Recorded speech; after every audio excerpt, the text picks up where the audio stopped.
Doctor Abdul Kalam Bharat की महान विभूति आप सुन रहे हैं। हमारे यूट्यूब चैनल उत्तम जानकारी पर आपका स्वागत है। एक व्यक्ति जो पायलट बनना चाहता था परंतु किन्हीं कारणों से नहीं बन पाया। ऋषिकेश जाकर उसने नई उड़ान के बारे में सोचा और आपने करियर को अंतरिक्ष के क्षेत्र की ओर मोड़ लिया। यह व्यक्ति और कोई नहीं बल्कि भारत में प्रक्षेपास्त्र के जनक एपीजे अब्दुल कलाम है। अब्दुल कलाम भारत के राष्ट्र निर्माता में से एक है। अब्दुल कलाम का जन्म 15 अक्टूबर 1931 को तमिलनाडु राज्य के रामेश्वरम जिले के धनुषकोडी गांव में हुआ था। कलाम एक बहुत बड़े परिवार के हिस्सा थे जिसमें 5 भाई और 5 बहन थी। अब्दुल कलाम का पूरा नाम अबुल पक्कीर जैनुलाबेदीन अब्दुल कलाम था। कलाम का बचपन आर्थिक अभावों में बीता। इनके पिता मछुआरों को बोट किराए पर देते थे। कलाम के पिता जैनुलाबेदीन भले ही पढ़े लिखे नहीं थे लेकिन उच्च सोच वाले व्यक्ति थे। कलाम ने अपनी आरंभिक शिक्षा रामेश्वरम में पूरी की। सेंट जोसेफ कॉलेज से ग्रेजुएशन की डिग्री ली और मद्रास इंस्टीट्यूट ऑफ टेक्नोलॉजी से एरोनॉटिकल इंजीनियरिंग की डिग्री प्राप्त की। अब्दुल कलाम का सपना था कि वे पायलट बनना चाहते थे परंतु किन्हीं कारणों की वजह से वे पायलट नहीं बन पाए।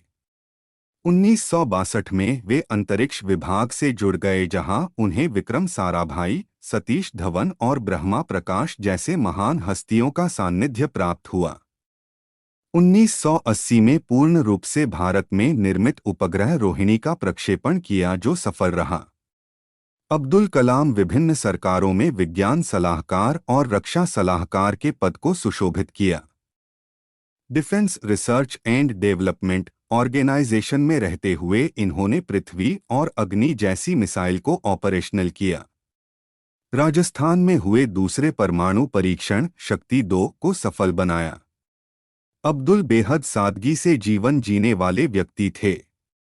अनुशासन और दैनिक रूप से पढ़ना इनकी दिनचर्या में था। अपने गुरु से उन्होंने सीखा था कि यदि आप किसी भी चीज को पाना चाहते हैं तो अपनी तीव्र इच्छा रखनी होगी। कलाम शानो-शौकत के बिल्कुल भी हिमायती नहीं थे।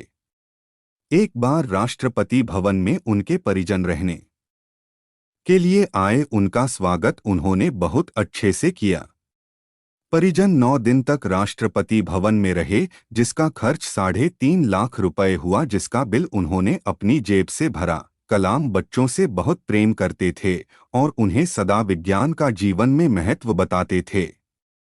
अब्दुल कलाम को पीपुल्स प्रेसिडेंट कहते हैं। 2002 में राष्ट्रपति बनने के बाद भी उनके दरवाजे सदा आमजन के लिए खुले रहते थे। कई पत्रों का जवाब तो स्वयं अपने हाथों से लिखकर देते थे। कलाम के विद्यार्थियों के प्रति प्रेम को देखकर संयुक्त राष्ट्र ने उनके जन्मदिन को विद्यार्थी दिवस के रूप में मनाने का निर्णय लिया। एक महान व्यक्ति वही होता है जो कि अपने जाने के बाद भी लोगों को राह दिखाता रहे। उनकी लिखी हुई पुस्तकें wings of fire, India 2020, ignited mind, my journey आदि है। अब्दुल कलाम को 48 यूनिवर्सिटी और इंस्टीट्यूशन से डॉक्टरेट की उपाधि मिली है। भारत में अब्दुल कलाम उन चुनिंदा लोगों में से जिन्हें सभी सर्वोच्च पुरस्कार मिले। 1981 में पद्म भूषण, 1990 में पद्म विभूषण, 1997 में भारत रत्न से सम्मानित हुए।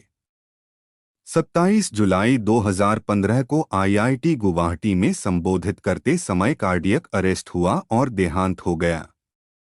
एक प्रखर बुद्धि के धनी, ओजस्वी वक्ता, थिंक टैंक के चले जाने से उनकी कमी सदा रहेगी। वीडियो अच्छी लगी तो वीडियो को लाइक करें, चैनल को सब्सक्राइब करें।